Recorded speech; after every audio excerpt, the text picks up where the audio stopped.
Chosen one. There are 7 specific types of dreams that God uses to communicate with you during the night, often without you even realizing what is happening. Something about your nights has been changing. You wake up with a feeling you can't quite explain. The room feels unusually quiet. Certain symbols keep repeating. A phrase echoes in your mind, even though you don't remember hearing it clearly. And here is a truth many people ignore. You are not dreaming by coincidence. Heaven does not waste visions. God speaks when your physical eyes are closed so that your soul can remain open. You have seen water, serpents, doors that do not exist in the physical world, yet these images remain vivid in your memory. That is not imagination. It is a spiritual briefing, a coded message designed for those who were chosen to see beyond the veil, while others drift through dreams as if they were meaningless noise. You have been selected to recognize and interpret divine patterns, and if you are still watching this, it is not mere curiosity, it is confirmation that you are under divine instruction. Sleep is not simply rest. It is activation. Tonight we are going to uncover the 7 dreams God uses to speak to you without your conscious mind fully noticing. And by the end of this message, you will never view sleep the same way again. Listen carefully. Every second you remain here is part of the message. Miss a moment, and you could miss a code meant specifically for your next breakthrough. If you are ready to awaken even while you dream, press the like button now. Subscribe if something within your spirit has been stirred, and type 99 in the comments, because Psalm 99 declares, "The Lord reigns, let the nations tremble." And when he speaks during your sleep, even darkness must respond. Let us begin, chosen one. If water has appeared in your dreams recently, do not just recall it, interpret it. Water is not merely an element in the spiritual realm, it is a form of language. And when heaven communicates through water, it is never superficial. Perhaps you were drowning, gasping for air, pulled beneath the surface by unseen forces. That is not fear, that is revelation. It shows you are being overwhelmed by emotions you have not admitted, by wounds you buried too deeply to heal. It signals that you are fighting a silent battle, and God is urgently calling you back to safety. Or perhaps the water in your dream was calm, still, clear, peaceful. That is not simple rest, that is alignment. It is the Spirit confirming that you are flowing within God's will, even when your surroundings feel uncertain. But if the water was violent, waves crashing, storms forming, currents dragging you forward, you're not in danger. You're in transition. God is loosening old structures within you. He's not trying to destroy you, he's working to cleanse you. Water does more than reflect your image. It reveals your condition. It exposes where you are resisting God's movement and where he is preparing to immerse you into something greater. Here is what most people overlook: how you respond to water in the dream mirrors, how you respond to God in real life. Do you resist it, attempt to control it, or surrender and allow it to carry you? The dream is not just a symbol, it is a question, and God is waiting for your response. So the next time water appears in your sleep, do not ask, "What does this mean?" Ask instead, "Lord, where are you trying to lead me that my fear refuses to follow?" And now we go deeper. Because if water reveals your inner world, the next dream exposes what lurks in the shadows around you. Stay with me. Chosen one, when a snake enters your dream, you are not being tormented. You are being warned. This is not a random nightmare. It is a coded alert from the spiritual realm. The serpent does not speak, it signals. And when it appears, it points to what your spirit already senses, but your mind avoids confronting. If you are bitten in the dream, that venom is not physical. It represents emotional poison, envy, gossip, betrayal released by someone who smiles at you while secretly wishing for your downfall. The location of the bite matters. A bite on the hand suggests your calling is under attack. A bite on the foot indicates an attempt to redirect your path. But what if the snake was hidden beneath the bed, in the grass, behind the face of someone familiar? That is not fear. That is spiritual surveillance. It means a concealed threat is observing you. Someone you trust may be the access point the enemy is using to get close. And if you kill the snake in the dream, do not dismiss that moment. That represents unseen victory, deliverance that occurred while your body rested, but your spirit stood fully armed. God sends these dreams not to frighten you, but to sharpen your discernment, training you to stop believing every pleasant word and start testing every spirit. Because here is a difficult truth. Some smiles carry venom, some prayers are disguised curses, and your dreams are where the masks finally fall. So when a snake appears again, do not panic, do not flee. Ask with courage, Lord, who in my life is close enough to wound me, yet silent enough to deceive me? Now prepare yourself. If the serpent reveals what is hidden, the next dream reveals what God is opening. Stay here, chosen one. When a door appears in your dream, you are not simply encountering wood and hinges. You are standing at a spiritual threshold. Heaven is revealing what the natural world cannot, that your life is on the verge of change. Whether the door opens, locks, cracks, or vanishes, every detail carries meaning about the timing and direction of your calling. If the door is open, do not celebrate too quickly. It is not only access, it is a test.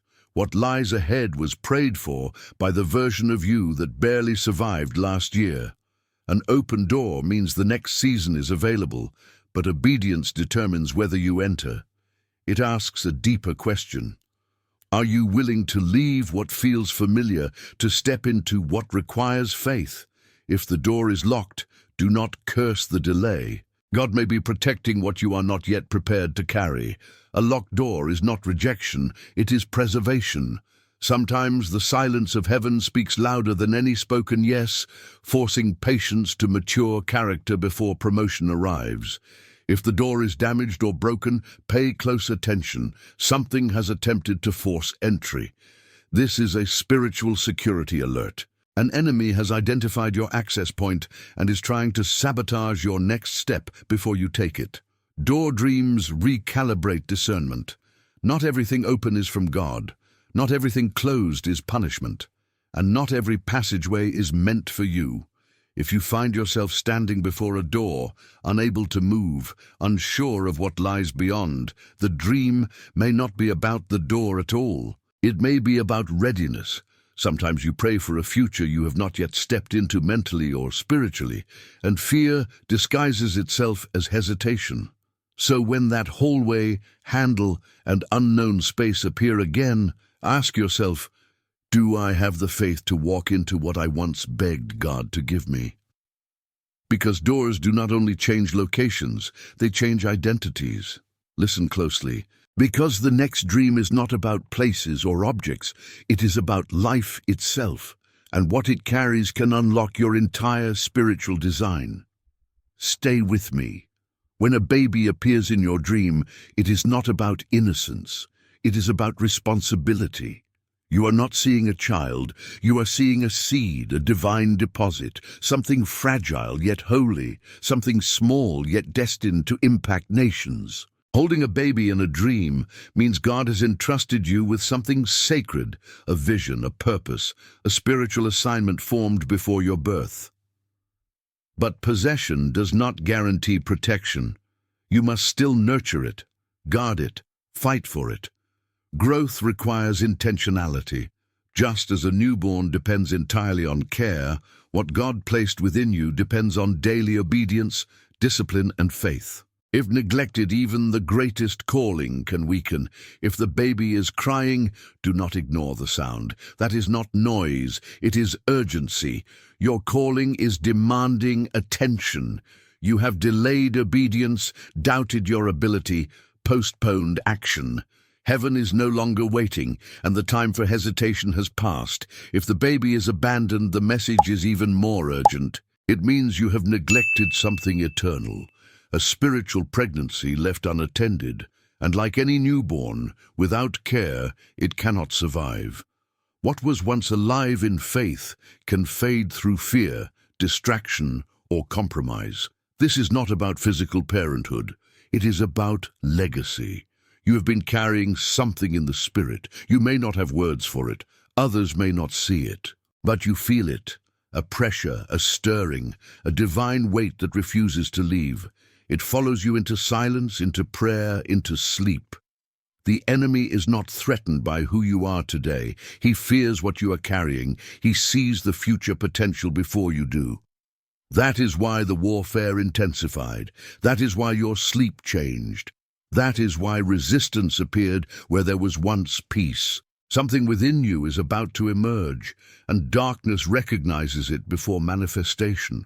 So when you dream of a baby again, do not ask, "What is this?" Ask, "God, how do I raise what you have placed inside me, and what must I sacrifice so it can live?" Now we move into a realm where the veil thins and memories speak.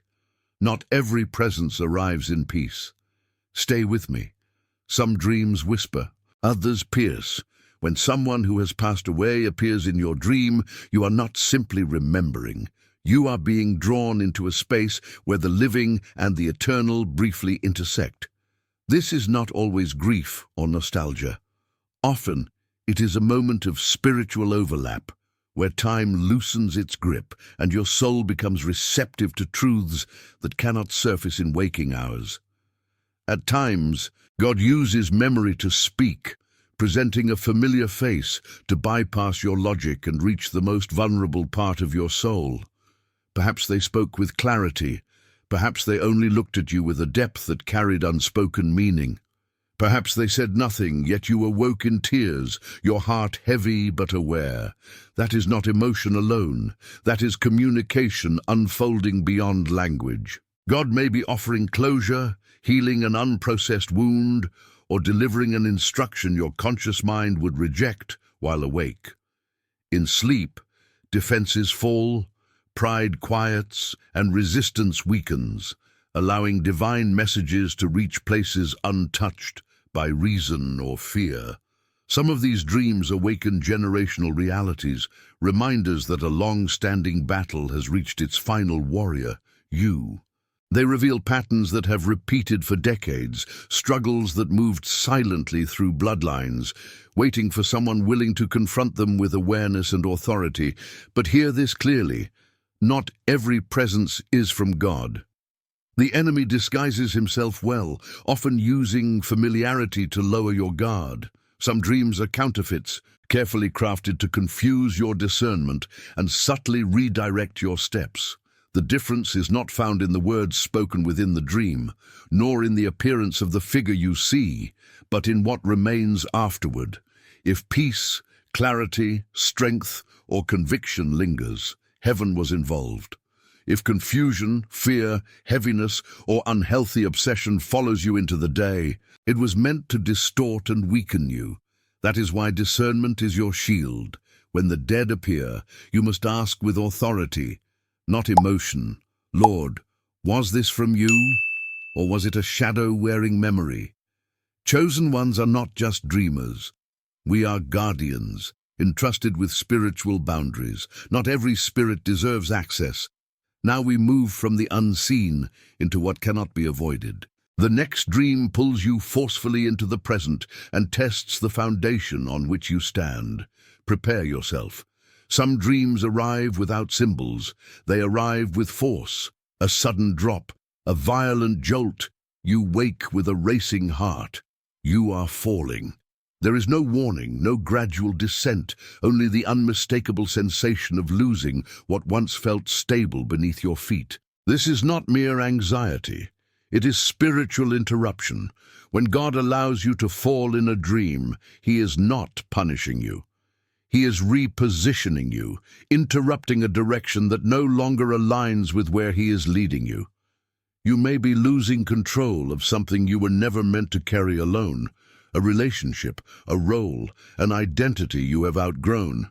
Instead of releasing it, You have held on tightly to a version of life God already called you out of, confusing familiarity with safety.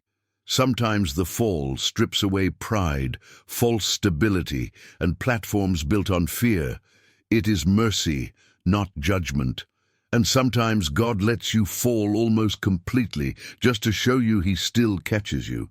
What felt like failure was actually formation, reshaping your strength and redefining your trust. Falling does not always signal danger. Sometimes it means separation from what was never truly you. Ego, control, illusion, He removes them so truth can remain. The real question is not why you are falling, but what foundation God is shaking. Because the fall is not the end. It is the beginning of something solid. And when you awaken, shaken and breathless, heaven whispers, when everything else collapses, I remain. But what if the fall ends, and you still feel watched? As if unseen eyes are fixed upon you even after you awaken. Prepare yourself, because this moment matters. The final dream does not strike your body or jolt you awake in fear. Instead, it shifts the atmosphere around you. It lingers. It follows you into consciousness, altering the way the room feels, the way silence sounds, the way your spirit responds. Chosen one. This dream arrives without monsters, without chaos, without dramatic imagery. It brings awareness, a deep, unsettling sense of being observed, not by a human presence, not by anything you can name or point to, but by something unseen and undeniable. Something that feels ancient, intelligent, and intentional. You scan the space in the dream. Nothing appears, no figure, no shadow, and yet the air is heavy. You feel known, measured, fully perceived. This is not paranoia. This is spiritual awakening taking place. You have crossed a threshold, and there is no returning to ignorance. You are now visible to realms you were never meant to ignore. When destiny marks a life, both heaven and darkness respond. Angels observe your growth. Demons analyze your weakness.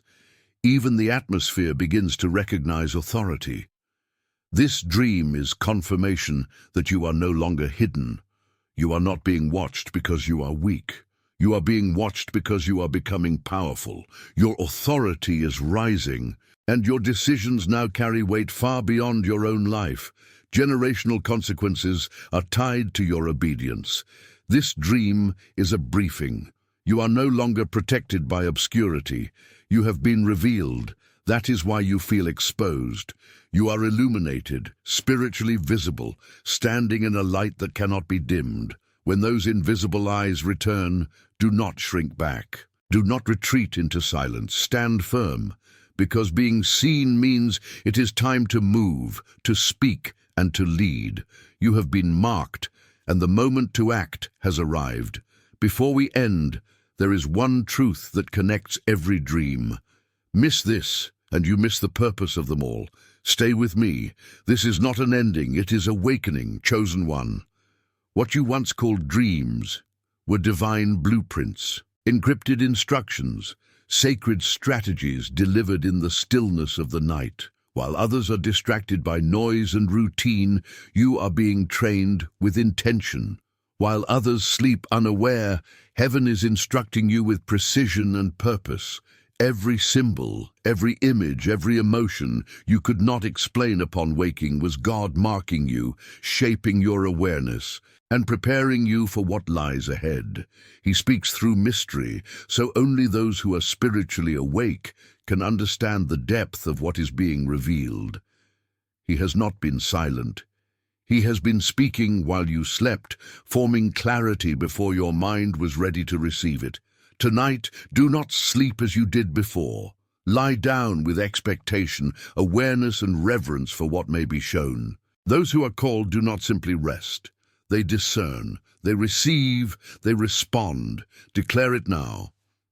God, speak to me while I sleep. Let heaven answer. Let the messages continue. Let your spirit remain alert and receptive. If this awakens something within you, share it with another chosen one. The called recognize each other and strengthen one another. This channel feeds the spirit. You can no longer sleep the same way. Your dreams are guiding you toward a destiny you cannot ignore. Amen.